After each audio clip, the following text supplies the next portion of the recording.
ఈ గ్రామ వార్డు సచివాలయ ఉద్యోగులకు సంబంధించి గత 15-20 రోజుల నుంచి మీరు ఫైట్ చేస్తున్నారు. ఫస్ట్ ఆఫ్ ఆల్ మీ సమస్యలు ఏంటి? మీ ఫైట్ దేనికోసం అంటారు? మేడం నమస్తే, నా పేరు బగ్గా జగదీష్. నేను ఆంధ్రప్రదేశ్ గ్రామ వార్డు సచివాలయ ఉద్యోగుల ఐక్య కార్యాచరణ కమిటీ రాష్ట్ర ప్రధాన కార్యదర్శిగా వ్యవహరిస్తున్నాను. ఏదైతే గత 15 రోజుల నుంచి మన జేఏసీ పక్షాన గౌరవ ప్రభుత్వ పెద్దలకి అదేవిధంగా గౌరవ అధికారులకి ఒక సమ్మె నోటీస్ అనేది ఇవ్వడం జరిగింది. ఇచ్చి ఈ 15 రోజుల్లోపు మాతో కొన్ని సమస్యలు ఉన్నాయి. అవి ఆర్థిక సమస్యలు కానీ ఆర్థికేతర సమస్యలు కానీ దయచేసి చర్చలకు పిలవండి. చర్చలకు పిలవని పక్షంలో గ్రామ వార్డు సచివాలయ ఉద్యోగులందరూ కూడా సమ్మెకి వెళ్ళడానికి సిద్ధంగా ఉన్నారని చెప్పి తెలియజేయడం జరిగింది మేడం. సో ఆ సమస్యలు అనేవి ఆర్థిక సమస్యలు ఉన్నాయి, ఆర్థికేతర సమస్యలు ఏంటి సార్? ఫైనాన్షియల్ కి సంబంధించి అంటే ఆర్థిక సమస్యలు ఏంటి, ఆర్థికేతర సమస్యలు ఏంటి, ఎటువంటి సమస్యలు మీరు ఎదుర్కొంటున్నారు?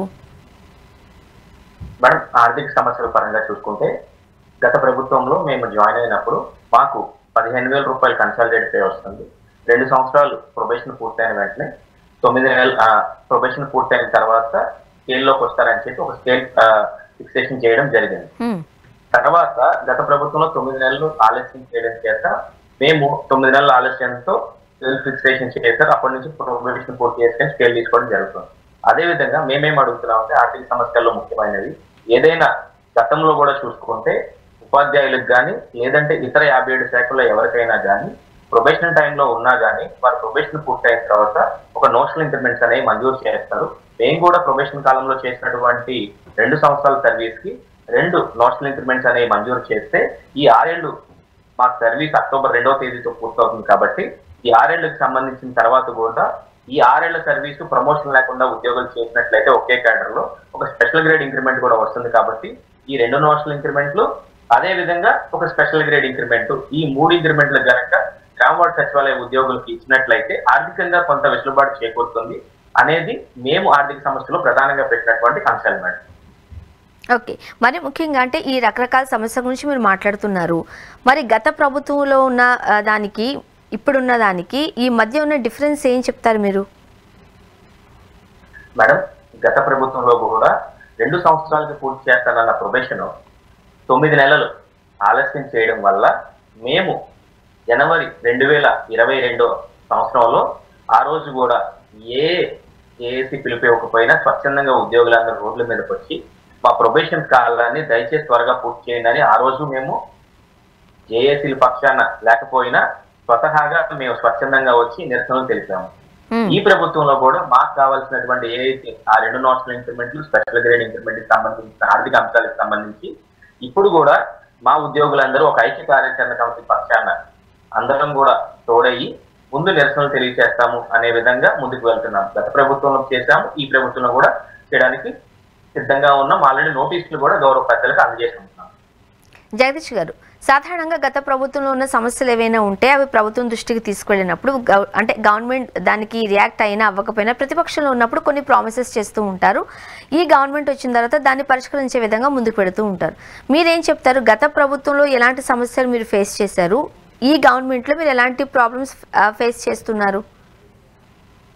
మేడం గత ప్రభుత్వంలో సమస్యలు గత ప్రభుత్వానికి 5 ఏళ్ల పాటు అంటే దాదాపు ప్రొబేషన్ పూర్తయిన తర్వాత కూడా 2 సంవత్సరాల 4 నెలల పాటు 2 సంవత్సరాల 3 నెలల పాటు మేము నివేదించిన తర్వాత కూడా కొన్ని సమస్యలు అంటే వ్యవస్థలు సృష్టించినప్పుడు ప్రమోషన్ ఛానల్ ఎలాగుంటాయి, ఒక ఉద్యోగి తన ఉద్యోగ జీవితంలో మొదలైన తర్వాత 6 ఏళ్లకు 7 ఏళ్లకు 8 ఏళ్లకు ప్రమోషన్ వస్తుంది, లేదంటే స్కేల్ ఎంత మారుతుంది, లేదంటే రిటైర్మెంట్ టైంకి ఈ పొజిషన్ లో రిటైర్ అవుతారు అనేవి సర్వీస్ రూల్స్ అనేవి రాయబడాలన్నమాట.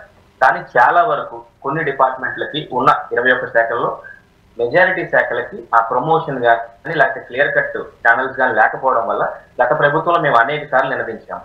సో గత ప్రభుత్వంలో ఉన్నప్పుడు ఈ ప్రభుత్వానికి సంబంధించిన గౌరవ పెద్దలు కూడా మేము గ్రామ వార్డు సచివాలయ ఉద్యోగులు ఉన్నత చదువులు చదువుకొని వచ్చారు, వ్యవస్థలంతాన్ని కూడా మేము స్ట్రీమ్ లైన్ చేయడానికి సిద్ధపడతామని చెప్పి ఈ ప్రభుత్వంలో కూడా అంటే ప్రతిపక్షంలో ఉన్నప్పుడు కూడా మాట్లాడి ఉన్నారు. మేము దానికి అనుగుణంగానే వచ్చిన 15-16 నెలల నుంచి మేము అనేక వినతి పత్రాలు విజ్ఞాపన పత్రాల ద్వారా మేము ట్రై చేస్తున్నాము, వెంటలు ఇస్తున్నాము. కానీ మేము ఆశించినంత స్థాయిలో ఇప్పటి వరకు చర్చలు జరగలేదు అనేది వాస్తవం మేడం. ఎందుకు జరగలేదు చర్చలు? అంటే మేడం అనేక సంఘాలుగా వెళ్ళినప్పుడు ప్రభుత్వాలు కూడా ఏమవుతాయంటే వీరు ఒక యూనిటీగా లేరు.